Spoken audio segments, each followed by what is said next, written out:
Media நண்பர்கள் அனைவருக்கும் முதலில் என் சார்பாகவும் எங்கள் டீம் சார்பாகவும் மனம் நிறைந்த வணக்கங்களும் நன்றிகளும். நான் பர்சனலாக சொல்லணும்னா எனக்கு புலிகேசியில் தொடங்கி இத்தனை படங்களாக என்னுடைய ஒவ்வொரு மொமெண்ட்டையும் என்கரேஜ் பண்ணி என்னை வாழ்த்தி என்னை இவ்வளவு தூரம் கூட்டிட்டு வந்தது மீடியா தான். அதனால முதல்கன் என் மீடியாவிற்கு என்னுடைய மனப்பூர்வமான நன்றிகளையும் வணக்கங்களையும் தெரிவித்துக் கொள்கிறேன். போட் இது வந்து என்னன்னா, நான் இவ்வளவு நாள் பண்ணியிருந்த படங்கள் எல்லாமே வந்து ஒரு ஃபேண்டசி காமெடி சம்திங் டிஃப்ரெண்டா அந்த மாதிரி இருக்கும். எனக்கு இதுலயும் அந்த டின்ஸ் மிஸ் ஆகாமல் ஒரு நல்ல வாய்ப்பு கிடைத்தது. இதுல வந்து என்னுடைய Maali and Maanvi movie makers producer mister Premkumar sir அவர்கள், அவரை தான் முதல்ல மீட் பண்ணேன். ஸோ அப்போ வந்து அவர்கிட்ட வந்து ஒரு 1/2 hour அந்த ஸ்டோரி சொன்னேன். ஸோ எனக்கு வந்து ரொம்ப மனதில் இருந்த கதை. நான் கொரோனா டயத்தில் கொஞ்சம் கசடதபரை வந்து 1.5 years முன்னால் ரிலீஸ் ஆச்சு. அந்த சமயத்துல இதை நான் கொஞ்சம் தீவிரமாக எழுதிட்டு இருந்தேன். ஸோ அப்போ இந்த கதையை சொன்னப்போ அவருக்கு ரொம்ப பிடிச்சிருந்தது. இதோட எமோஷனல் பார்ட்டும் சரி, இந்த டிஃப்ரெண்ட்டும் சரி எனக்கு ரொம்ப பிடிச்சிருக்கு. இதை என்கிட்ட சொன்ன மாதிரி அதே மாதிரி எடுத்து கொடுங்கன்னு முதல் நம்பிக்கையோடு என்னை எப்படி சொல்றது, ஒரு ஆசீர்வதித்து வாழ்த்தி அந்த இடத்துல தான் இந்த இதோட முதல் புள்ளி தொடங்குச்சு. ஸோ ஈவன் நானுமே இதுல வந்து ஒரு ப்ரொடக்ஷனாகவும் உள்ள ஜாயின் பண்ணியிருக்கேன் இந்த இதுல. அதுக்கப்புறம் வந்து இந்த கதையை வந்து சரி ஹீரோவா யாரு பெட்டரா இருக்கும் அப்படிங்கும்போது திரு யோகி பாபு அவர்களோட தான் நான் ஏற்கனவே பேசிட்டு இருந்ததும். ஸோ அவரையுமே ஒரு முறை வந்து நான் அந்த மாதிரி கதையை சொல்றேன். அவர்கிட்டையும் ஒரு சின்ன அளவு தான் சொன்னேன். அவருக்கு ரொம்ப பிடிச்சிருந்தது.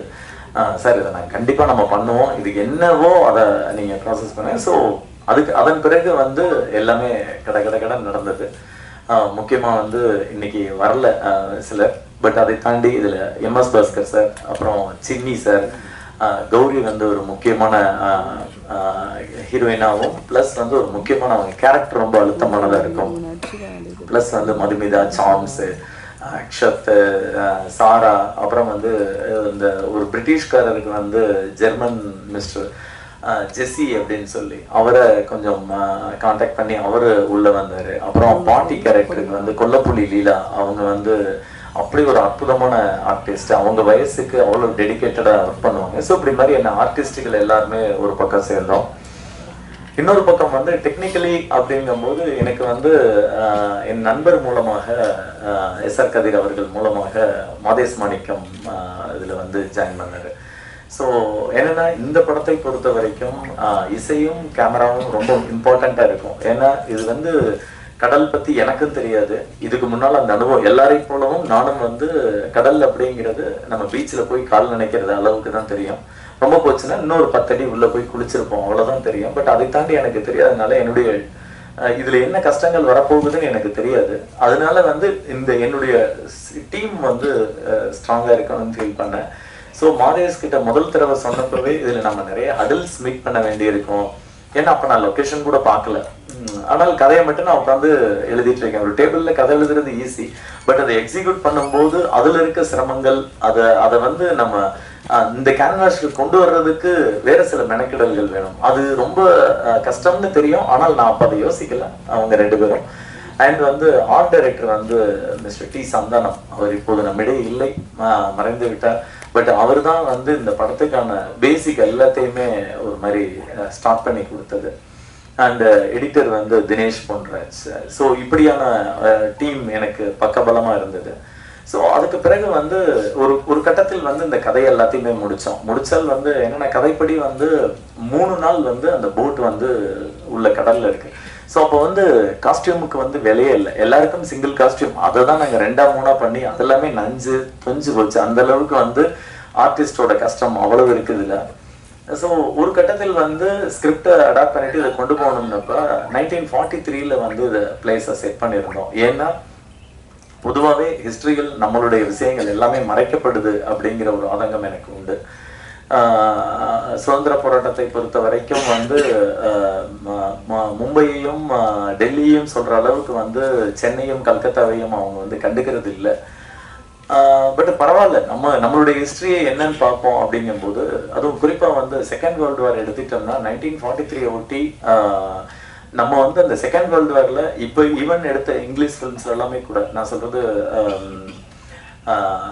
டொரண்டினோட ஃபில்ம் ஆகட்டும், எல்லாத்துலேயுமே அங்கங்க கொடுக்குற ரெஃபரன்ஸ்ல கூட செகண்ட் வேர்ல்டு வார் பத்தின ஃபிலிம்ஸ்ல வந்து இந்தியன்ஸே காட்டப்பட மாட்டார்கள். ஆனால் வந்து கிட்டத்தட்ட செகண்ட் வேர்ல்டு வார்ல 25 லட்சம் பேர் இறந்திருக்காங்க அப்படின்றதுதான் ஒரு ரியல் தகவல். ஸோ இதெல்லாமே சேர்ந்து எனக்கு அந்த செகண்ட் வேர்ல்டு வார்ல நம்ம ஒரு கண்டென்ட் எடுக்கணும் அப்படிங்கும்போது, அப்போ வந்து சென்னையில வந்து ஜப்பான் வந்து பாம்பு போடுறதுக்கான சமயத்தில் அந்த ஒரு 6 மாத காலம் கொடூரமான நரகமா இருந்தது அப்படிங்கிறத பத்தி நான் என்னுடைய நண்பர்கள் 2 பேர், அதாவது ஸ்ரீ கணேஷ் அப்படின்னு லண்டன்ல இருக்காரு, இன்னொருத்தர் ஜெயராஜன் சொல்லி பெங்களூர்ல, 3 பேருமா அந்த தகவல்களை எடுக்க ஆரம்பிக்கும் போது அவ்வளவு கிடைச்சது. அதாவது கிட்டத்தட்ட சென்னையை விட்டு ஒரு 5 லட்சம் பேர் வெளியில போயிடுறாங்க, 70% சென்னையை காலியாக இருக்கு, மீதி இருக்கவங்களும் வந்து அந்த வேர்ல்டு வார் அப்ப வந்து குளியில் பதுங்கிறதுக்கோ அல்லது சிக்னல் வந்தா என்ன பண்ணணும்லாம் போலீஸ் சொல்லி கொடுக்குறாங்க, எந்த கவர்மெண்ட் ஆஃபீஸும் கிடையாது, அண்ட் வந்து ரேஷன் காய்கறி இதெல்லாமே வந்து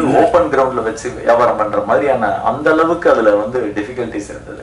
ஸோ இதெல்லாம் ஒரு மாதிரி அனலைஸ் பண்ணிட்டு இதை பண்ணலாம் அப்படிங்கும்போது, அந்த சமயத்தில் இருந்த போட் வந்து துடுப்பு போட், அது 80களுக்கு பிறகு நம்ம வந்து துடுப்பு போட்டு கிடையாது. ஸோ அந்த போட்டை வந்து சந்தானம் சார் தான் வந்து கிரியேட் பண்ணாங்க, எல்லா இடத்துலையும் தேடி கடைசியில் கேரளால வந்து வல்லம் போட்டுன்றது கிடைச்சது. அதுவுமே பின்பக்கம் கொஞ்சம் மாடிஃபை பண்ண வேண்டி இருந்தது. அப்புறம் ராமேஸ்வரத்துல ஒரு போட், இது 2ஐயும் சேர்த்து அந்த போட் வந்து பண்ணோம். என்னன்னா எனக்கு எழுதும் போது நல்லா இருந்தது, அது ஒரு 10 பேர் உள்ள உட்கார்ந்தாலுங்க. பட் எடுக்கும்போது தான் வந்து என்னை விட ஆர்டிஸ்ட் ரொம்ப கஷ்டப்பட்டாங்க. ஏன்னா நெருக்கி உள்ள உட்காந்துருவாங்க, அவங்களால அசைய கூட முடியாது. அதுக்கப்புறம் எந்த இடத்துல ஷூட் பண்ணலாம்னு கடல் தேடி கிட்டத்தட்ட தமிழ்நாடோட எல்லா கரைகளுக்கும் போனோம். ஃபைனலா வந்து எங்களுக்கு திருச்செந்தூர் பக்கத்துல உவரி அப்படின்ற இடம் வந்து ரொம்ப மேட்ச் ஆச்சு. ஸோ அந்த இடத்தில் கடைசியா எங்களுடைய ஷூட்டை வந்து ஸ்டார்ட் பண்ணலான்னு. ஸோ ஷூட்டிங் வந்து நான் முதல்ல டேபிளில் எதிர்பார்த்த மாதிரியே ரொம்ப கஷ்டமா இருந்தது. அதாவது எங்களுக்கு ஒன்றுமே புரியல. ஏன்னா நம்ம வந்து ஃபாரஸ்ட்ல ஷூட் பண்ணியிருக்கோம், மவுண்டெயின்ல ஷூட் பண்ணியிருக்கோம், அதெல்லாமே வந்து ஒரு கட்டத்திற்கு பின்னால் செட்டில் ஆயிடுவோம். அங்கே பூச்சிப்பட்டை இருக்கும், அல்லது அதெல்லாம் செட்டில் பண்ணிட்டா செட்டில் ஆயிடுவோம், அல்லது மலைக்கு ஏறுறதா இருந்தாலும் கூட ஏறும்போது கஷ்டமா இருக்கும். அதுக்கப்புறம் ஆனால் கடல்ல வந்து ஒவ்வொரு மொமெண்ட்டும் நம்மளுக்கு கஷ்டமா இருக்கும், எதையுமே தீர்மானிக்க முடியாது. மாதேஷ் வந்து ஒரு ஷாட் வைப்பாரு, அது எடுக்கிறதுக்குள்ள ஆர்டிஸ்ட் மேல போயிடுவாங்க, அவ்வளவு வேவ் போயிட்டு இருக்கும். எங்களுக்கும் கடலுக்கும் ஆன ஒரு ரிதம் பிடிபடுறதுக்கே ஒரு 3-4 நாள் ஆச்சு. அண்ட் வந்து எங்களுக்கு வந்து சில போர்ஷனை வந்து கரையை ஒட்டி கூட எடுப்போம், சில போர்ஷனை உள்ள கொண்டு போய் எடுப்போம். ஆர்டிஸ்டுக்கு சில பேருக்கு நீச்சல் தெரியாது, எங்களுடைய மீனவர்களை வந்து சுத்தி நீந்த வச்சிருப்போம், அவங்களுக்குலாம் தண்ணிக்குள்ளேயே இருந்து கை கால்லாம் கூட வெளுப்பாயிரும். நிறைய நேரங்கள்ல எக்யூப்மெண்ட்ஸ் டிராப் ஆயிருக்கு. இந்த மாதிரியான இது இல்லை. ஸோ ஒரு கட்டத்தில் டெக்னிக்கலி எங்களுக்கு இந்த மாதிரியான ஃப்ளா இல்லை. ஏன்னா ஒரு சிங்கிள் செகண்ட்ல வந்து ஒரு அலை வந்துச்சுன்னா டோட்டலா எல்லாமே மாறிடும். ஒரு சீன் பாதி எடுத்திருப்போம், அந்த லைட்டிங் அடுத்த 2 நாளைக்கு கிடைக்காது, திரும்ப லைட் மேட்ச் பண்றதுக்கு வெயிட் பண்ணுவோம். இப்படியான கஷ்டங்கள் ஆர்டிஸ்டை பொறுத்த வரைக்கும் என்னன்னா, இது ஒரு ரொம்ப சேலஞ்சா இருந்தது. எனக்கு வந்து உள்ள போனாலே தலை சுத்தம் எல்லாருக்குமே. அது அவங்க வந்து அதை தாண்டி பயங்கர எமோஷனலா பயங்கர காமெடியா என்னெல்லாம் பண்ணணுமோ அதை பண்ணிட்டே இருப்பாங்க. உண்மையிலே இதுல வந்து இந்த ஒட்டுமொத்த டீமோட கடினமான உழைப்பு மட்டும்தான் போட் தவிர்த்து இதுல நான் என்னுடைய பங்கு மட்டுமே கிடையாது. இதுல இருக்க ஒவ்வொருத்தருடைய உழைப்பும் வியர்வையும் அவ்வளவு இதுல கலந்துருக்கு. ஸோ ஃபைனலா வந்து இந்த கஷ்டங்களை தாண்டி ஒரு வழியா அங்க நாங்க அந்த படத்தை ஷூட் பண்ணி முடிச்சோம். ஒரு பெரிய அனுபவமாக இருந்தது. ஏன்னா கடல் என்னை பொறுத்த வரைக்கும் அது ஒரு தனி உயிரினமா தான் பார்க்கிறேன். அது சில நேரங்கள்ல கோபமா இருக்கும், சில நேரங்கள்ல அமைதியா இருக்கும். அதை வந்து ஒரு தனியாவே ஒரு நம்ம நாய் வளர்க்கும் போது எப்படி வந்து அதோட பல நேரங்கள்ல ஒவ்வொரு நேரமும் குணம் மாறும், அந்த மாதிரி கலர்ஸ். நம்ம வந்து அவுட்டோர் லொகேஷன் சொல்லுவோம், ஆனால் வந்து அதுலயே ஒரு 20 கலர் இருக்கும் காலையில தொடங்கி ஈவினிங் வரைக்கும். ஸோ இதெல்லாம் முடிஞ்ச அளவுக்கு நாங்க என்னெல்லாம் சந்திச்சோமோ, எங்க எக்ஸ்பீரியன்ஸ் என்னெல்லாம் இருந்ததோ அதெல்லாமே கேப்சர் பண்ணி ஒரு ஃபில்மா நாங்க வந்து கொண்டு வந்திருக்கோம். கண்டிப்பா இந்த படம் வந்து சுவாரஸ்யமா அந்த எல்லா விதத்திலும் உங்களை சாட்டிஸ்ஃபைட் பண்ற மாதிரி இருக்கும் அப்படின்னு நாங்க நம்புறோம். அண்ட் இதுல எங்களுடைய கஷ்டம்ன்றது வந்து என்னன்னா, இதுல யார் போய் எடுத்தாலும் கஷ்டம் தான். அதனால நாங்க தான் கஷ்டப்பட்டோம்னு சொல்லல, கடல்னு போனா கஷ்டம். பட் இந்த ஒரு ஆப்பர்ச்சுனிட்டி வந்து பிரேம்குமார் சார் மூலமா எனக்கு கிடைச்சது. அண்ட் யோகி பாபு அவர்கள் ஒத்துக்கிட்டு இவ்வளோ ஆர்டிஸ்டுகள் இவ்வளோ டெக்னீஷியன்கள் எல்லாருமா சேர்ந்து பண்ணதுல கிடைச்சது. கண்டிப்பா இந்த படம் வந்து நீங்க தியேட்டர்ல பார்க்கும்போது உங்களுக்கே தெரியும், உங்க எல்லாருக்கும் பிடிக்கும்னு நம்புறோம். ஸோ எங்க டீமுக்கும் சரி எங்க எல்லாருக்கும் சரி உங்களுடைய we need your launch support. Thank you so much. நான் ஜிப்ரான் பார்த்த பிறகுதான் அவரை பத்தி சொல்லணும்னு தோணுச்சு. என்னன்னா நாங்க வந்து ஒண்ணு மட்டும் முடிச்சிடறேன். நாங்க எல்லாரும் சேர்ந்து பண்றது ஒரு பாதி, மீதியை வந்து வலசரவாக்கம்ல ஒரு சின்ன ரூமுக்குள்ள அவர் உட்காந்து மீதி பாதியை கொண்டு வரணும். ஸோ ஜிப்ரான் அவர்களோட ஒர்க் பண்றது வந்து ஒரு நல்ல ஒரு எக்ஸ்பீரியன்ஸ். அவர் வந்து ஒன்ஸ் படம் பார்க்கறதுக்கு முன்னால வேறையா பேசிட்டு இருப்பாரு, அதுலயே போயிட்டு இருப்பாரு. அதாவது ஒருத்தருடைய மைண்டை ஸ்டடி பண்ண முடியும். அவரு படம் வந்து பார்த்து உள்ள ஒர்க் பண்ணிக்கிட்டு இருக்கும் போது வந்து அவருடைய கான்வர்சேஷன் எல்லாமே வேறையா இருக்கும். ஸோ கொஞ்சம் கொஞ்சமா அந்த கதையை தன்னுள் எடுத்து அவர் மூலமா வெளியில வர்ற இது இருக்குல்ல. ஏன்னா இது ஒரு ஆங்கிள் பார்த்தோம்னா இது சிங்கிள் லொகேஷன் ஸ்டோரி அப்படின்ற மாதிரி இருக்கும். பட் அதை வந்து உடைச்சு அவர் மியூசிக்ல ஒரு கதை சொல்லி மியூசிக்ல ஒரு கிராஃப் கொடுத்துருப்பாரு. ஸோ அது ரொம்பவே முக்கியமான ஒரு பார்ட்டு. அண்ட் வந்து இது இல்லாமல் இன்னொரு 2 டெக்னீஷியன் பத்தி நான் சொல்லணும். ஒன்று வந்து மாதேஷ் மாணிக்கம் ரொம்ப நல்லா பண்ணியிருந்தாரு. அவருடைய உழைப்பு உங்களுக்கு பார்த்தாலே தெரியும். அவரோட சேர்ந்து வந்து பாலாஜின் கலர் கிரேடிங் டிஐ பண்றாரு. அவர் வந்து என்னன்னா இன்னைக்கு இருக்க டெக்னாலஜியோட அப்டேட்டோட இந்த கதைக்குள்ள வந்து அவருடைய பங்களிப்பும் மாதேஷ் மூலமா நிறைய நடந்திருக்கு. அண்ட் வந்து மிக்சிங் வந்து சுரேன் அண்ட் அழகிய கூத்தன்.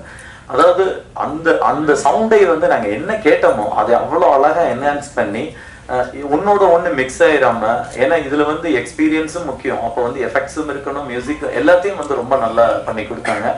ஸோ எங்களுடைய டீம்ல இருக்க எல்லாருக்கும் நான் பர்சனலா நன்றி சொல்லிக்கிறேன். உங்களுடைய சப்போர்ட் வேணும். Thank you so much. எல்லாருக்கும் இனிய மாலை வணக்கம். தம்பி அவர்களோட வந்து ஒரு 4-5 படமா நான் ஒர்க் பண்ணிட்டு இருக்கேன். சில படங்கள் மட்டும்தான் கஷ்டப்படாம ஒர்க் பண்ணியிருக்கேன். அரையன் 305 கடவுள் கஷ்டம் இல்லை, ஒரு கன்னியம் 3 களவாணிகளும் அதில் கஷ்டம் இல்லை. ஆனால் இரும்புக்கோட்டை முரட்டு சிங்கம் ஆகட்டும், இந்த படமும் ஆகட்டும், இரும்புக்கோட்டை முரட்டு சிங்கத்தில் மேக்சிமம் குதிரை, இந்த படத்தில் போட்டு. அது ஒரு நல்ல தம்பி சொன்ன மாதிரி என்னன்னு கேட்டிங்கன்னா கடலை கணிக்க முடியவில்லை. திடீர்னு கம்மியாக இருக்குது, திடீர்னு தண்ணி ஜாஸ்தியாக இருக்குது, திடீர்னு அலை அடிக்குது, நிற்க முடியல, உட்காந்துருந்தா கூட முதுகெல்லாம் வலிக்குது. அந்த அளவுக்கு ஒரு கஷ்டப்பட்டு அது அவங்க ஈஸியாக சொல்லிட்டாங்க. இந்த மாதிரி வந்து டேபிளில் உட்காந்து எழுதுறது ஈஸின்னாலும் தோணணும் இல்லையா, தோன்றது கஷ்டம் இல்லையா. தோன்றதை எழுதி அதற்கு போய் லொக்கேஷன் எல்லாவற்றையும் பார்த்து காட்சிப்படுத்தி எங்கள் மாதிரி இம்சைகளை எல்லாம் ஒன்றா சேர்த்து அந்த மாதிரி கொஞ்ச நேரம் விளையாடாமல் இருங்களேன், ஷார்ட் எடுத்துக்கலாம் அப்படின்னு சொல்கிற அளவுக்கு நாங்கள் எல்லோரும் ஜாலியாக இருந்தோம். ஷூட்டிங் போன மாதிரி வந்து இருந்தாலும் நாங்கள் வந்து ஒரு ஃபேமிலியோட டூர் போன மாதிரி தான் இருந்தது. முக்கியமாக சொல்லணுன்னாக்க ஜாம்ஸு, அதுக்கப்புறமா மதுமிதா, கௌரி, அப்புறம் அந்த சின்ன குழந்தை அந்த பையன், மச்சான் சின்னி ஜெயந்த், தம்பி யோகி பாபு, எல்லாருமா நாங்கள் போயிட்டு வந்து அந்த போட்டில் இருந்துக்கிட்டு ஒரே இது எங்கேயும் நகர முடியாது. அது உள்ளே இருக்கும், இறங்கி போகிறதுக்கு என்ன தண்ணியில் இறங்கி போகிறதுனாக்க இப்படி அப்புறம் ட்ரெஸ் நனைஞ்சு போயிடும். அந்த மாதிரி எல்லாம் கஷ்டம் இருக்குது. அலையடிச்சதுனாக்க ட்ரெஸ் நனைஞ்சிடும்.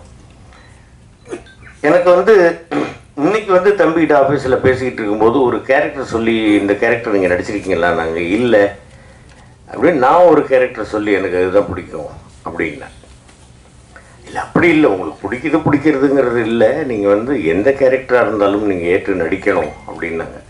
அந்த மாதிரி இதில் வந்து எனக்கு அவர் சொல்லும் பொழுது நான் வந்து யாரை என்னுடைய குருநாதராக நான் நினைத்திருக்கிறேனோ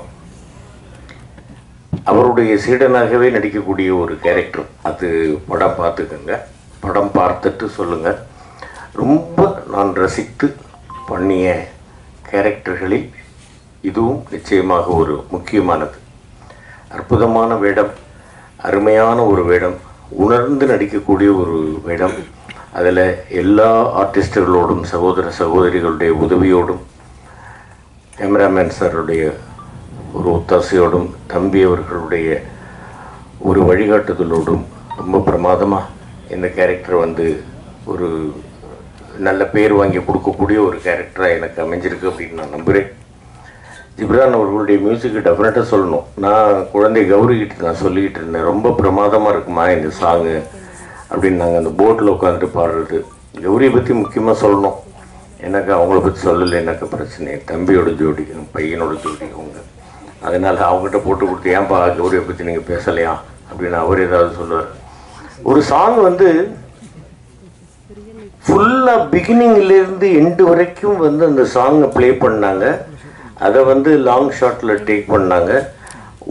நான் ஏன்னா பேசிக்காக நான் வந்து டப்பிங் ஆர்டிஸ்ட் அப்படிங்கிறதுனால எனக்கு அது தெரியும்.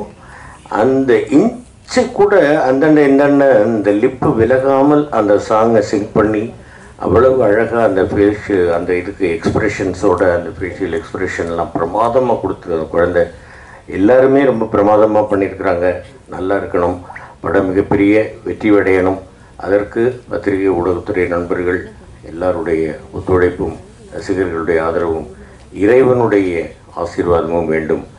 தம்பி அவர்களுக்கு மேலும் மேலும் அடுத்தடுத்த படங்கள் வந்து நிச்சயமாக பெரிய வெற்றியை கொடுக்கணும், படம் ஹிட்டு அப்படின்னு அடிக்கடி சொல்லிக்கிட்டே இருப்பேன் ஷூட்டிங் ஸ்பாட்டில். அந்த அளவுக்கு எல்லாருமா கஷ்டப்பட்டு உழைச்சிருக்கோம். தம்பி வந்து நான் மட்டும் அந்த என்னுடைய உழைப்பு மட்டும் இல்லை, எல்லாருடைய உழைப்பும் எல்லாருடைய உழைப்பும் இருக்குது. எங்களுக்கு உழைப்பதற்கு வாய்ப்பு கொடுத்து தம்பி அவர்களுக்கும் ப்ரொடியூசர்ஸுக்கும் எல்லாருக்கும் ஜின்னிக்கும் என்னுடைய அன்பான அதான் அன்பு கலந்த நன்றிகள், வாழ்த்துக்கள். எல்லோருக்கும் என்னுடைய மாலை வணக்கங்கள். Thank you. Acting with him, and I felt like family when I was in the boat. Very hard, like sunlight எல்லாமே. So என்ன சொல்லணும்னு தெரியல. So that's thank you. எல்லாருக்கும் இனிய மாலை வணக்கம். ஃபஸ்ட்டு என்னோட டைரக்டர் சார் சுப்புதேவன் சாருக்கு நன்றி சொல்லிக்கிறேன். அடுத்து என்னோட ப்ரொடியூசர்ஸ் பிரபா, பிரேம்குமார் அவர்களுக்கு நன்றி. இந்த டீமில் என் கூட இருந்த ஒவ்வொருத்தருக்கும் ஆல்ரெடி நாங்கள் முன்னாடியே படங்களில் மீட் பண்ணியிருக்கோம், நிறைய பேரை பார்த்துருக்கோம், நிறைய பேர் கூட ஒர்க் பண்ணியிருக்கோம். ஆனாலும் இந்த படம் வந்து ஒரு சேலஞ்சிங்காக, ஒரு பயங்கர ஒரு நல்ல எக்ஸ்பீரியன்ஸாக இருந்தது. மேக்கிங் பற்றி நாங்கள் சொல்ல வேண்டியதில்லை, அதுக்காக இவ்வளோ ஒரு சர்ப்ரைஸான ஒரு வீடியோ கொடுத்துருப்பாங்கங்கிறது எதிர்பார்க்கவே இல்லை. எங்களோட ஒவ்வொரு முயற்சியும் ஒவ்வொரு உழைப்பும் எல்லாமே அந்த மேக்கிங்கில் நீங்கள் பார்த்துருப்பீங்க. சாரோட டைரக்ஷனில் நான் பண்ணுற 2வது படம் இது. புலியில் நான் ஒர்க் பண்ணியிருக்கேன். அதில் full and fully comedy role கொடுத்தாங்க. அதுக்கப்புறம் இந்த படத்துக்கு கூப்பிடும்போது அவங்க சொன்னது யூஸ்வலான காமெடியாக இருக்கக்கூடாது, கொஞ்சம் சட்டிலாக இருக்கணும், இமோஷனான நிறைய சீன்ஸ் இருக்குது, அதுலேயும் பெட்டராக பண்ணணும் அப்படின்னு சொன்னாங்க. அது நான் வந்து ஓகே, ரொம்ப எப்பயும் ஷூட்டிங் போகிறோம், அந்த மாதிரி இந்த ஷூட்டிங்கும் ஒரு மாதிரி போகுது, கடலில் என்ன 2 நாள் 3 நாள் எடுப்பாங்களா அப்படின்னு நினச்சோம். ஆனால் உண்மையாக சொல்கிறோம், அந்த எக்ஸ்பீரியன்ஸ் வந்து இதுக்கப்புறம் தமிழ் சினிமாவில் வேறு யாருக்காவது கிடைக்குமான்னு நினச்சா கிடையவே கிடையாது. அந்த ஒரு எக்ஸ்பீரியன்ஸ் வந்து எங்கள் டீமுக்கும் எங்களோட ஆர்டிஸ்டோட டீமுக்கும் க்ரூவுக்கும் மட்டும்தான் கிடைச்சிருக்குன்னு நினைக்கும் போது ரொம்ப ரொம்ப பெருமையாக இருக்குது. நாங்கள் பட்ட ஒவ்வொரு கஷ்டமும் முயற்சியும் உழைப்பும் அந்த கடலுக்கும் முழுமையாக சொல்லணும்னா அந்த கடல் பக்கத்தில் எல்லாரும் வெவ்வேறு மதத்தினர் இருந்தாலும் ஒரு அந்தோனியோ சர்ச் இருக்கும். டெய்லி காலையில போன உடனே எல்லாரும் போயிட்டு அவருக்கு ஒரு கும்பிடு போட்டுட்டு ஆரம்பிப்போம். ஒவ்வொரு நாள் ஆரம்பத்துல 3-4 நாள்னா ரொம்ப ரொம்ப அடடா என்னடா செம்ம வெயில், 6 மணிக்கெல்லாம் அப்படி ஒரு வெயில் இருக்கும்.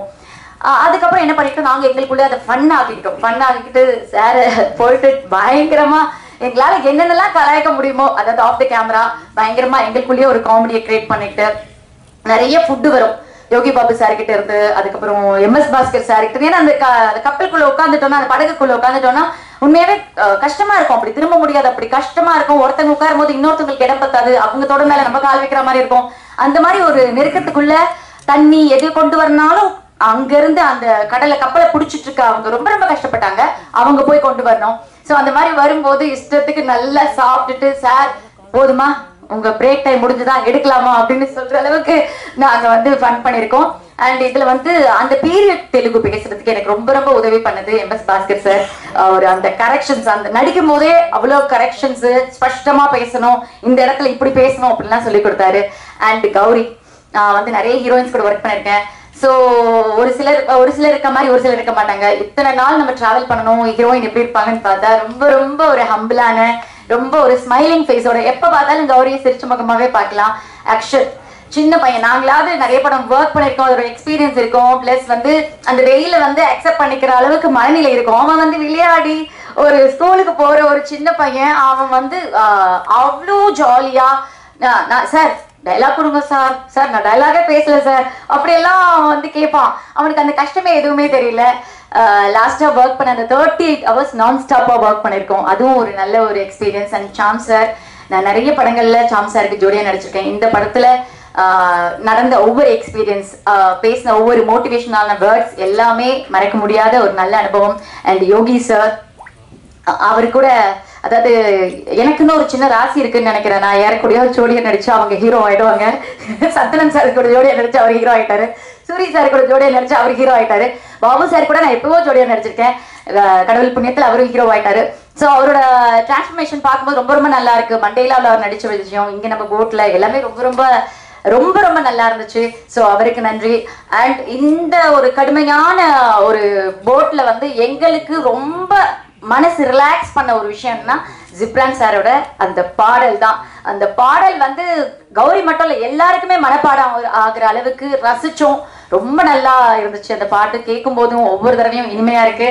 அண்ட் மாதேஷ் சார், அதாவது டோன், இது கடலோட அந்த அது கிளைமேட் சேஞ்சஸ், அது அந்த வேவ்ஸ் எல்லாம் மேனேஜ் பண்றதை விட எங்களோட டோன் பாத்தீங்கன்னா ஒரு சேஞ்ச் ஆச்சு. போனப்போ ஒரு டோன்ல இருந்தோம், எல்லாரும் கேட்டாங்க ட்ரெய்லர்லாம் பார்த்துட்டு ரொம்ப நேச்சுரலா இருக்கு. இல்ல, ரிட்டர்ன் வரும்போது உண்மையாவே நாங்க இருந்த டோனே வேற மாதிரி இருந்துச்சு. தூத்துக்குடி ஏர்போர்ட்ல ஃபர்ஸ்ட் ஷெடியூல் முடிச்சு போறோம், ரிட்டர்ன் போறோம். அப்போ வந்து மாஸ்க் தான் போட்டிருந்தேன். அங்க வந்து செக் பண்றாங்களே, மாஸ்க் எடுக்க சொன்னோடனே ஒரு லேடி போலீஸ் வந்துட்டு, மேடம் ஐயோ என்னாச்சு மேடம் உங்களுக்கு, ஏன் இப்படி ஆயிட்டீங்க அப்படின்னு கேட்டாங்க. எனக்கு ஒரு நிமிஷம், எல்லாரும் கூட இருக்கிறவங்க வந்து எனக்கு தெரியும் எல்லாரோட ஸ்கின் டோனும் மாறிடுச்சு அப்படின்னு. அதுல வந்து நான் ரொம்ப பேடா இருந்தேன்னு எனக்கு தெரியும். ஆனா இவங்க யாருமே வந்து நல்லா இருக்கு நல்லா இருக்கு நல்லா இருக்கு அப்படி சொல்லிட்டே இருந்தாங்க. அவங்க கேட்ட உடனே அடடா என்ன அப்படின்னு, முதல்ல போயிட்டு டாக்டரை பாருங்க மேடம் அப்படின்னு நான் சொன்னேன். இல்லைங்க, ஒரு ஷூட் போயிட்டு வரும், அதனால எப்படி ஆச்சு அப்படின்னு சொல்ற அளவுக்கு. பட் அப்போ அது வந்து கொஞ்சம், ஏன்னா பெண்கள்னாலே ஒரு அழகு ரொம்ப முக்கியம்னு உங்களுக்கு தெரியும். அப்படி இருக்கும்போது இதெல்லாம் நாங்க ரொம்ப மேனேஜ் பண்ணி எல்லாருமே நிறைய எஃபர்ட்ஸ் போட்டிருக்கோம். ஸோ இந்த படம் ஆகஸ்ட் 2ஆம் தேதி வருது. உங்க எழுத்துக்கள், உங்களோட வார்த்தைகள் எல்லாமே எங்களுக்கு வெற்றியை தரணும். தொடர்ந்து இந்த மாதிரி சார் நிறைய படங்கள் டைரக்ட் பண்ணணும், நாங்க அவங்க படத்தில் நடிக்கணும். ஸோ எல்லாரும் ஆகஸ்ட் 2ஆம் தேதி படம் பார்த்துட்டு உங்களோட நல்ல கருத்துக்களை சொல்லுங்க. Thank you so much. அன்புக்குரிய இயக்குனர், பாசத்துக்குரிய இயக்குனர், என்னுடைய ஃபேவரைட் இயக்குனர் சிம்பு தேவன் சாரோடு நான் இணையும் 3வது படம்.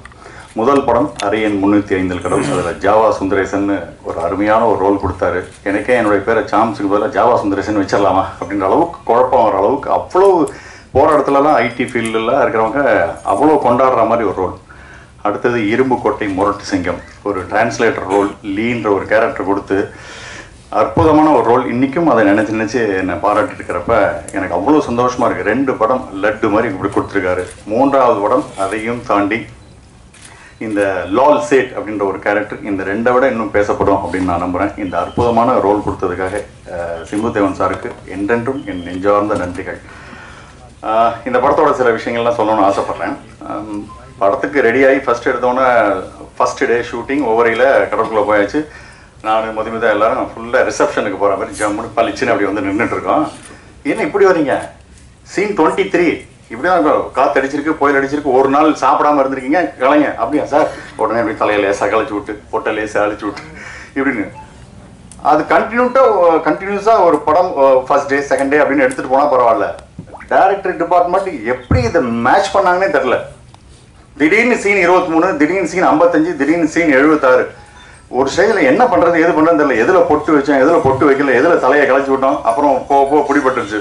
நேராக உள்ள வரேன், சீன் நம்பர் 55 லைட்டாக ஒரு காலஞ்சி ரெடியா, ஓகே உள்ளே போங்க அப்படின்னு. சீன் நம்பர் 1 இந்த மாதிரி பளிச்சுன்னு வரேன் அப்படின்னு சொல்லி பளிச்சுன்னு.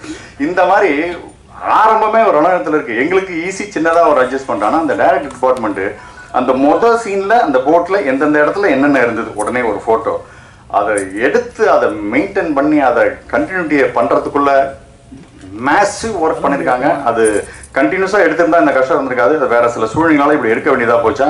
அதனால அவ்வளோ கஷ்டப்பட்டு அதை எடுத்திருக்காங்க. அந்த டைரக்டர் டிபார்ட்மெண்ட்டுக்கு பெரிய ஹேட்ஸ் ஆஃப் நான் சொல்லுவேன். அடுத்தது இந்த படத்துக்குள்ளே உள்ளே போயாச்சு. உள்ளே போனால் போட்டுக்குள்ளே உட்கார ஆரம்பித்தா ஏற்கனவே எனக்கு வாமிட் பிரச்சனையெல்லாம் இருக்குது. ஆல்ரெடி ஒரு படத்தில் நடித்து ஒரே ஒரு நாள் ஷூட்டிங்லேயே மொத்த வாந்தி எடுத்திருக்கேன் நான். இது படம் ஃபுல்லாக வரணுமே என்ன பண்ண ஒரு பயத்தோடய உட்காந்தேன். பட் நல்ல வேலை ஒரு மாதிரி கரையோரத்தில் இருக்கிற லேசான ஒரு அலை அப்படியே உள்ளே போனால் தாளாட்டிக்கிட்டே இருக்கும். நடிக்க 3 வேளையும் பொங்கல் போட்ட மாதிரியே இருந்தது எனக்கு. அப்படியே அவர் எப்போ சொல்கிறாரோ அப்போ எழுந்திரிச்சு ஷார்ட் அப்படின்ட்டு அப்படியே நைட்டு அப்படியே ரூமில் போய் படுத்தா எங்களை அறியாமே ஏதோ ஆடிக்கிட்டே இருக்கிற மாதிரியே இருந்தது. ஸோ அந்த அளவுக்கு ஃபீல் எங்களுக்கு அந்த படத்தோட இதில் இருந்தது. இந்த மாதிரி சுவாரஸ்யமான அனுபவங்களோட இந்த படம் நடந்துட்டு இருந்தது. இதில் குறிப்பிட்டு சொல்ல முடியாத சில விஷயங்களை சொல்லணும்னு ஆசைப்படுறேன். இந்த படத்தில் என்னை பிரமிக்க வைத்த இருவர், ஒன்று சிம்புதேவன் சார் அண்ட் அவருடைய கற்பனைக்கு தீனி போட்ட ப்ரொடியூசர் சார். இந்த படத்தோட கதையை பற்றி சொல்லும்போதே என்ன இவ்வளோ நாள் கடலுக்குள்ளேயே இத்தனை பேரை வச்சு என்ன பண்ணுறது ஏது பண்ணுறது, இதை விஷுவலைஸ் பண்ணுறதுனாலே ஒரு பெரிய கஷ்டமாக இருக்குது. இது எப்படி எடுக்க போகிறாங்க அப்படின்ற ஒரு பிரமிப்பு இருந்தது. இதை கேட்கறதுக்கு நல்லா இருக்குது, கடைசியாக பார்க்குறதுக்கு நல்லா இருக்கும். எடுக்கிறது அதுவும் கடலுக்குள்ளேயே எடுக்கக்கூடிய அந்த விஷயத்தை அவர் எப்படி யோசிச்சாருன்னே தெரில. ஒரு ட்ரெஸ்ஸுலேருந்து ஆரம்பித்து ஒரு அந்த மேக்கப்லேருந்து ஆரம்பித்து எல்லாத்துலேயும் பர்ஃபெக்டாக இருக்கும். சிம்புதேவன் சார் படத்துக்குள்ளே உள்ளே போனால் கற்றுக்கலாம், தெரிஞ்சுக்கலாம், நம்மளை நாம இம்ப்ரூவ்மெண்ட் பண்ணிக்கலாங்கிற அளவுக்கு ஒரு அற்புதமான அனுபவம் எனக்கு கிடைக்கும். அவர் எப்போ கூப்பிட்டாலும் ஓடி போவேன். அந்த அளவுக்கு ஒரு அருமையான ஒரு இயக்குனர், என்னை பிரமிக்க வைத்த இயக்குனர். இவருடைய இந்த கற்பனைக்கு தீனி போட்ட அருமையான ஒரு பிரேம்குமார்ங்கிற தயாரிப்பாளர். இவங்க 2 பேரும் என்னை பிரமிக்க வைத்தார்கள். அடுத்தது இந்த படத்தில் என்னை ரசிக்க வைத்த இருவர், யோகி பாபு அண்டு ஹீரோயின் கௌரி. யோகி பாபு அழகான கதைகளை தேர்ந்தெடுக்கிறாரு. பல இயக்குநர்கள்ட்ட போய் அப்படியே பண்பட்ட நடிப்பை இப்போ வெளிப்படுத்துறாரு. ஒரு டைரக்டர் ஃப்ரெண்ட்லி ஆர்டிஸ்டாக ஆகிட்டார் அவர். அருமையான சட்டில் பர்ஃபார்மன்ஸ்லாம் அவர் பண்ணுறதை பார்த்து அவ்வளோ ரசித்தேன். தேர்ந்தெடுத்த கதைகள், தெளிவான சிந்தனை, தெய்வ பக்தியோடு அருமையாக ட்ராவல் பண்ணிட்டு இருக்காரு யோகி பாபு. பிரமாதம். என்னுடைய மனமார்ந்த வாழ்த்துக்கள் யோகி பாபுக்கு. அவர் தேர்ந்தெடுக்கிற கதைகள் அவ்வளோ அற்புதமாக இருக்குது. அப்புறம் கௌரி வந்து குறைந்த படங்கள் தான் பண்ணியிருக்காங்க. ஆனால் அந்த போட்டுக்குள்ளே அத்தனை பேரோடையும் ஈக்குவலாக அழகாக இணைஞ்சு நடிச்சது.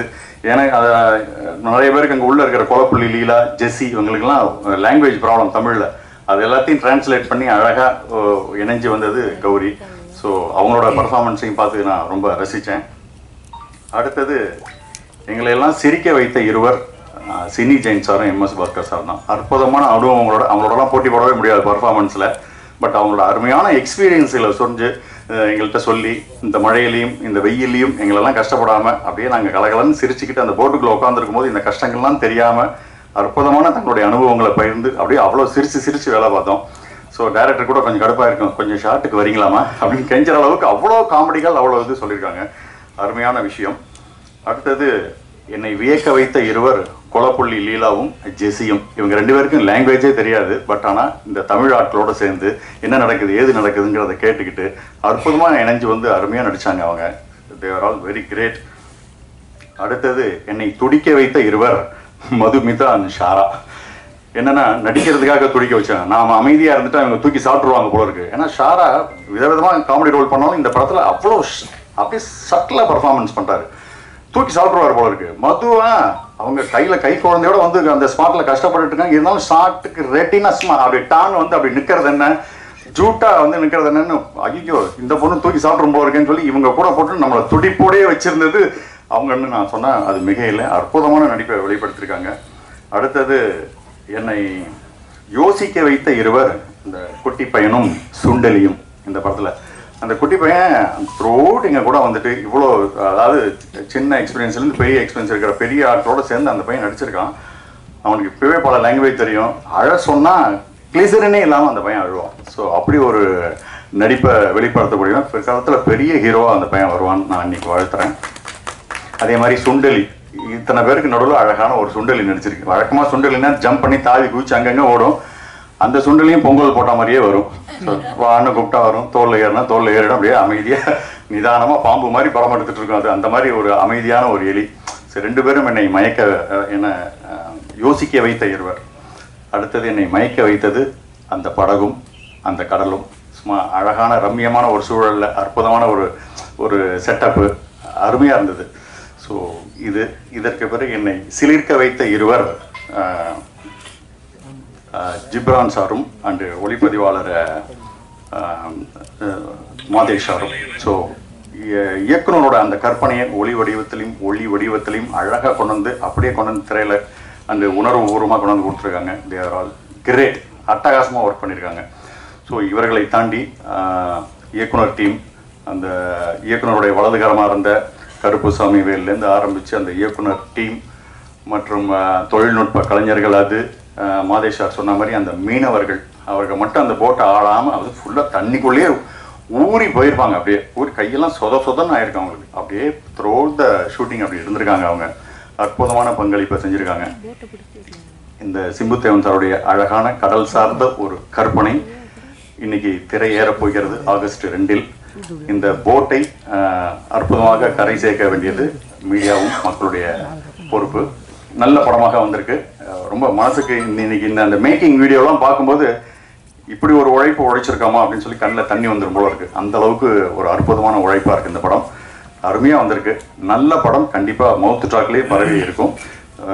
இதுவும் நாளைக்கு ஒரு மஞ்சுமல் பாய்ஸ் மாதிரி வரதுக்கான அத்தனை வாய்ப்புகளும் இருக்கிற ஒரு படம். நிச்சயமாக அந்த படம் வெற்றி பெறும். எல்லாருக்கும் வணக்கம்.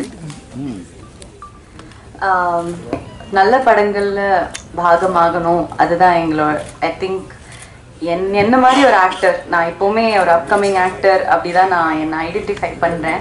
ஸோ ரொம்ப ப்ரௌடான ஒரு ஃபீலிங். எல்லாரும் சொன்ன மாதிரி நாங்கள் ஒரு ஃப்ளோவில் பண்ணிட்டோம். கஷ்டம் இருந்தது, சேலஞ்சஸ் இருந்தது, ஆனால் நாங்கள் என்ஜாய் பண்ணிட்டோம், முடிச்சிட்டோம். எக்ஸைட்டடாக இருந்தோம் இந்த படம் ரிலீஸ் ஆகுறதுக்கு. ஆகஸ்ட் 2 எங்கள் படம் ரிலீஸ் ஆகுது. அந்த மேக்கிங் வீடியோ பார்க்கும்போதே ரொம்ப ஒரு ப்ரவுட் ஃபீலிங் இருந்தது. சில டைம் யோசிப்போம், இந்த ப்ரொஃபஷன் இல்லை அந்த ஒரு என்ன சொல்கிறது, அந்த ஹசில், அந்த டெய்லி அந்த ஒரு இதில் போகும்போது நம்ம சில டைம் மறப்போம். ஆனால் இப்படி இருக்கிற மூமெண்ட்ஸில் தான் நம்ம அது நமக்கே ஒரு reminder that why we are doing what we are doing. இது ஒரு ட்ரூ பேஷனாக ஒரு லிவிங் எக்ஸாம்பிளாக காட்டினதே சிம்புதேவன் சார் தான். Thank you for this opportunity.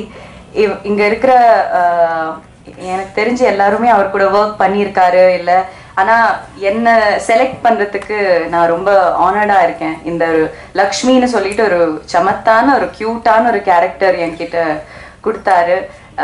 என்னால் இது பண்ண முடியும், அந்த நம்பிக்கை அதுவே ஒரு பெரிய விஷயம். பிகாஸ் நான் ஆனஸ்டாக சொல்லிட்டேன் சார், நான் தமிழ் பொண்ணு இல்லை, கேரளா பொண்ணு, இங்கே வளர்ந்துருக்கேன், அதனால ஓரளவுக்கு தமிழ் பேசுவேன்.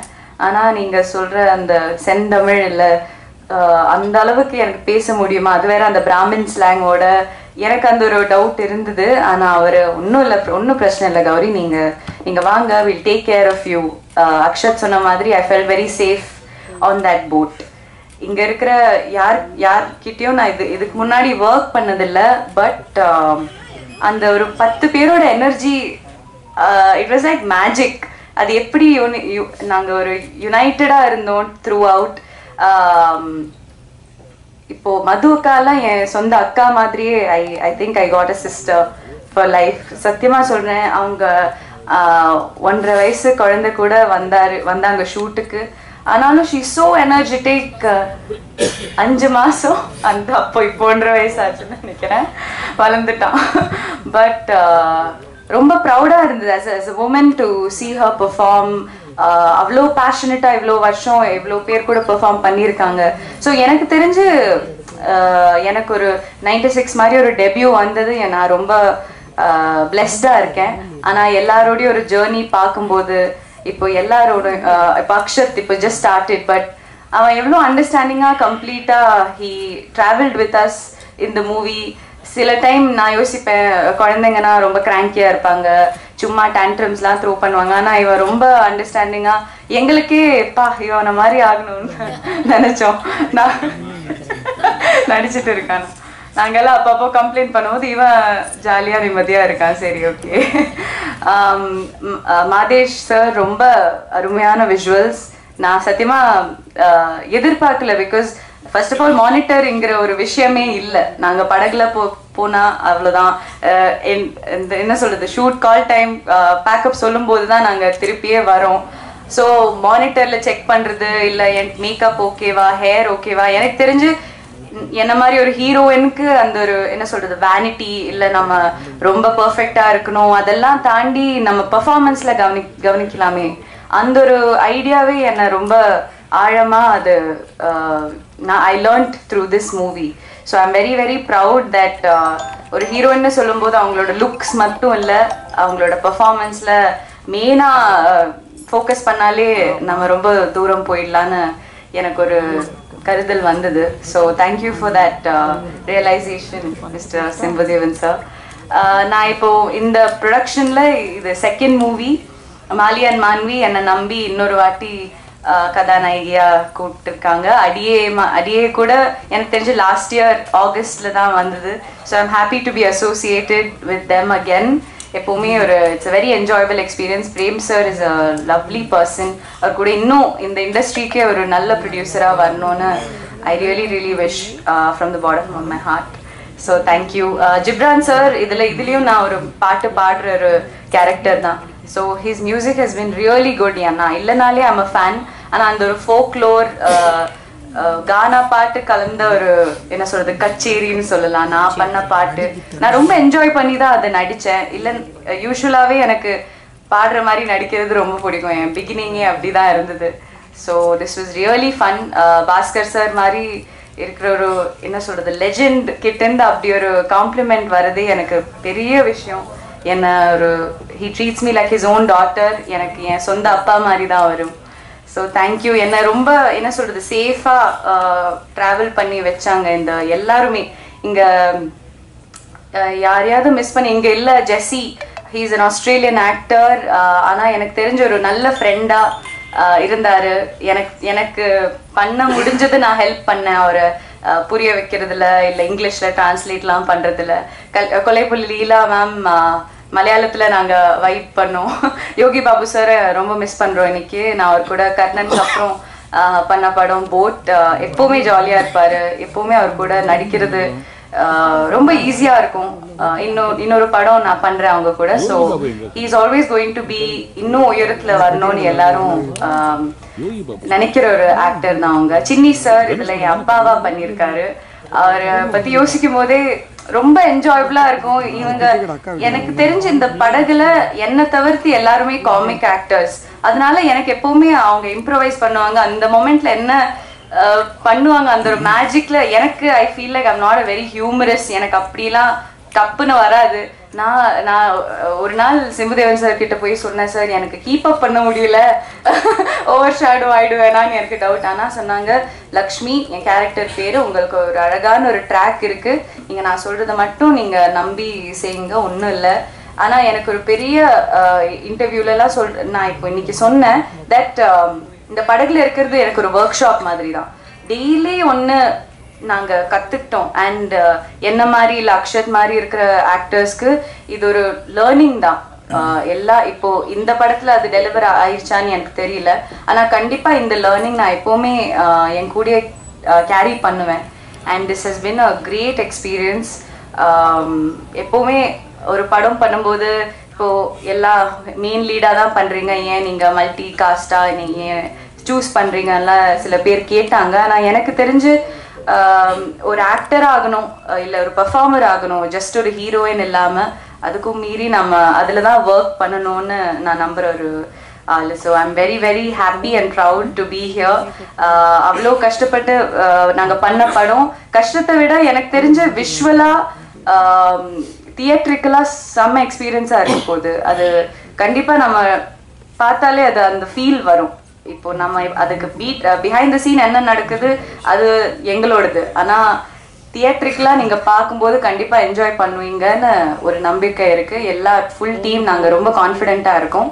ஸோ August 2 சரி நம்ம ஓடிடியில் வரும்போது பார்க்கலாம், அந்த ஒரு மென்டாலிட்டி வேணாம். அது இல்லாமல் நீங்கள் தியேட்டர் வந்து சப்போர்ட் பண்ணுங்கள். இப்படி இருக்கிற படங்களுக்கு உங்கள் சப்போர்ட் தேவை. Because this is a theatrical film. அந்த மியூசிக்காக இருக்கட்டும், விஷுவலாக இருக்கட்டும், அந்த கலர்ஸ் எல்லாமே கடல் அவ்வளோ அழகு. எங்களுக்கே சொன்ன மாதிரி சிட்டியில் வளர்ந்துருக்கோம், அந்த எக்ஸ்போஷர் இல்லை. ஆனால் அங்கே போகும்போது தான் பா இவ்வளோ அழகு நம்மளை சுற்றியே இருக்கேன்னு ஒரு ரிமைண்டர் தான். ஸோ கண்டிப்பாக நீங்கள் தியேட்டரில் போய் என்ஜாய் பண்ணுங்கள். அப்புறம் உங்களோட விஷஸ் அண்ட் ஃபீட்பேக் கண்டிப்பாக எங்ககிட்ட சொல்லுங்கள். Thank you so much. போட் வந்து சிம்புதேவன் அவர் கூட நான் ஆக்சுவலி 3வது ப்ராஜெக்ட். ஸோ ஏன்னா நாங்கள் வந்து 24ஆம் புலிகேசிக்காக தான் ஃபஸ்ட்டு ரொம்ப வருஷம் முன்னாடி ஸ்டார்ட் பண்ணோம். ஆல்மோஸ்ட் சாங்லாம் 2-3 ஆக்சுவலி 4 சாங் கம்போஸ் பண்ணிட்டோம். ரொம்ப அந்த எக்ஸ்பீரியன்ஸ் ரொம்ப நல்லா இருந்துச்சு. அண்ட் பட் அது இப்போது 24 புலிகேசி தள்ளின உடனே தென் ஒரு ஷார்ட் ஃபிலிம்க்கு ஒர்க் பண்ணோம். ஏன்னா அது முடித்த உடனேவே இந்த ஸ்டோரி சொன்னார். சொல்லும் போதே எனக்கு பயங்கரம் எக்ஸைட்டிங்காக இருந்துச்சு. நீங்கள் கடல்லையே போய் ஃபுல்லாகவே கடலையா அப்படின்னு. ஆமாம் அப்படின்னாரு. ஓகே நீங்கள் எப்படி லைஃப் ஆஃப் பை மாதிரி செட்டு போட்டு ப்ளூ மேட்டில் இல்லை க்ரீன் மேட்டில் எடுக்க போகிறீங்களா அப்படின்னா, இல்லைங்க நாங்கள் கடலுக்கே போய் தான் எடுக்கிறோம் அப்படின்னாரு. ஓகே சரி ஓகேன்னு சொல்லி எனக்கு அது வரைக்கும் தான் எனக்கு அதுக்கு பின்னாடி எவ்வளோ ஒரு ஹார்ட் ஒர்க் இருக்கும் அப்படிங்கிறது எனக்கு அப்போ தெரியல. சரி சாங் கம்போசிங் ஆரம்பிச்சிட்டோம். பிகாஸ் அவர்கிட்ட எப்போவுமே ஒரு குவக்கினஸ் இருக்கும். ஒரு விஷயத்த வந்து பார்த்திபன் சார் ஒரு விஷயத்த வந்து ஒரு ஆங்கிளில் பார்க்குற மாதிரி சிம்புதேவன் அவரும் வந்து டிஃப்ரெண்ட் ஆங்கிளில் பார்ப்பாரு. சரி ஓகே ஃபஸ்ட்டு வந்து ஒரு கர்நாடிக் சாங் அப்படின்னாரு. ஓகே உத்தமிழனுக்கு அப்புறம் ஓகே நல்லா கிளாசிக்கில் ராகம் பேஸில் பண்ணலாம் அப்படின்னோடனே ஓகே ஆனால் அது மெட்ராஸ் பாஷையில் இருக்கணும் அப்படின்னாரு. ஓகே சரி அப்படிதான் அந்த சாங் சோகா சாங் பண்ணோம். சரி ஓகே நெக்ஸ்ட் சாங் கம்போஸ் பண்ணலாம் அப்படிங்கும்போது ஓகேங்க இப்போ வந்து ப்ராப்பரான மெட்ராஸ் கானா ஒன்று அப்படின்னாரு. ஓகேங்க பட் இது வந்து கர்நாடிக் ஸ்டைல் அந்த சரி கமலாம் இருக்கணும் அப்படின்னாரு. ஸோ ஓகே பட் இந்த கான்ட்ராஸ்ட் பயங்கர சேலஞ்சிங்காக இருந்துச்சு.